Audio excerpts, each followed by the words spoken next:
एक तो ये जो सिकंदर सुल्तान है और दूसरा जो कि सिंध का इलेक्शन कमीशन है। पहले मैं ये वाज़ेह कर दूं कि जो सिंध का इलेक्शन कमिश्नर है ये सिंध गवर्नमेंट का मुलाजिम है, ये इंडिपेंडेंट इलेक्शन कमिश्नर नहीं है। हम सुप्रीम जुडिशियल काउंसिल के पर केस लेके गए हुए हैं इसका, और मुझे अफसोस होता है कि इतनी देर से हमारा केस पड़ा हुआ है सुप्रीम जुडिशियल काउंसिल में, कोई सुन ही नहीं रहा। मैच तो इनसे खेला नहीं जाता, किसी ना किसी तरह डिस्क्वालीफाई करें, केसेस करें, एफआईआर करें। मेरे ऊपर 30 एफआईआर हो चुकी है और मुझे कोई फिक्र नहीं है। मैं कोई मुल्क से बाहर नहीं भागा ये सारे चोरों की तरह। ये सारा शरीफ खानदान भी बाहर भाग जाता है जब केस हो। मैं यहीं बैठा हुआ हूं और यहीं लड़ा हूं केस। मैशत का बेड़ा गर्क करने के बाद ये देखें, ये नूरा कुश्ती किसके दरमियान जा रही है, गौर से देख ले। इस हाकदार साहब और मिफ्ता इस्माइल के दरमियान। वो कहता तू मैशत का बेड़ा गर्क किया, कहता तू मैशत का बेड़ा गर्क किया। मैं दसना मिफ्ता इस्माइल साहब आए, इन्हों के केसेस सारे माफ हो गए पीटीएम के। इस हाकदार साहब आए, इन्हों के 5 अरब 58 करोड़ 73 लाख रुपया माफ हो गया।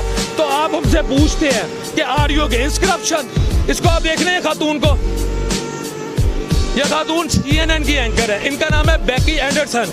इन्होंने जब मिफ्ता इस्माइल साहब से पूछा था कि मिफ्ता साहब आप रशिया से डिस्काउंटेड अमाउंट पे तेल ले रहे हैं, तो मिफ्ता साहब ने कहा नहीं वो देते तो सैंक्शन है।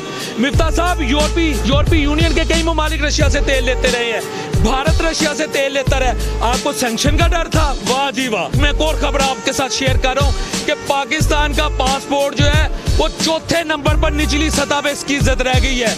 यानी मैं मिसाल दे रहा हूँ कि अगर 190 मुल्क हैं, 195 मुल्क हैं, 200 मुल्क हैं पूरी दुनिया में, तो पाकिस्तान जो है 196 पे आ रहा है, पाकिस्तान 191 पे आ रहा है, पाकिस्तान जो है 186 पे आ रहा है। या जितने भी ममालिक का सर्वे हुआ है ये हमारी इज्जत रह गई है। और भाई आपका 1 करोड़ ओवरसीज पाकिस्तानी जो है वो तो बाहर करप्शन से तंग आकर गया था, वो तो बाहर रोटी टुकर कमाने गया था।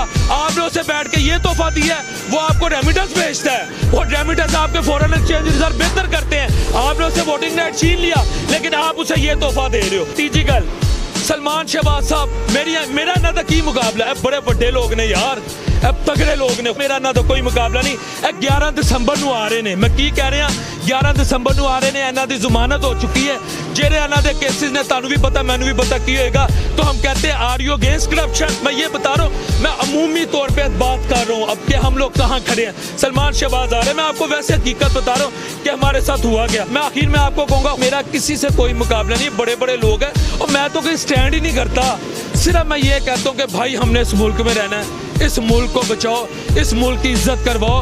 और ये मुल्क है तो आप वज़ीर आज़म हैं, ये मुल्क है तो आप वज़ीर ख़जाना है, ये मुल्क है तो आप बाहर आप इज्जत से जाते हैं, रेड पासपोर्ट पे जाते हैं, ब्लू पासपोर्ट पे जाते हैं, पता नहीं केड़े तुहानू पासपोर्ट मिलते हैं, केड़ी जगह तुसी ट्रीटमेंट करवाते हो, केड़ी जगह तुहाडा इस्तकबाल होता है। मेरा तो इस्तकबाल नहीं होता, आम पाकिस्तानी का इस्तकबाल नहीं होता। वो खुदा का वास्ता इस मुल्क से मुखलस हो जाए जिन्होंने आपको इतनी इज्जत दी है। मैं सिर्फ ये आपको बता रहा हूँ, इस मुल्क से मोहब्बत करें, ये बड़ी मुश्किलों से हमने हासिल की है। हमारे बुजुर्गों ने अपने खून से आबियारियां की हैं, ये तारीख बता रही है, मेरे किसी बड़े ने तारीख नहीं लिखी। हमने जलंधर से माइग्रेट किया था, मुझे पता है कि मेरे दादा जब हमें बताया करते थे कि जलंधर से आते हुए हमें कितने मसाइल का सामना करना पड़ा, यानी मेरे बुजुर्गों को, औरतों को कैसे उन्होंने हिफाजत की।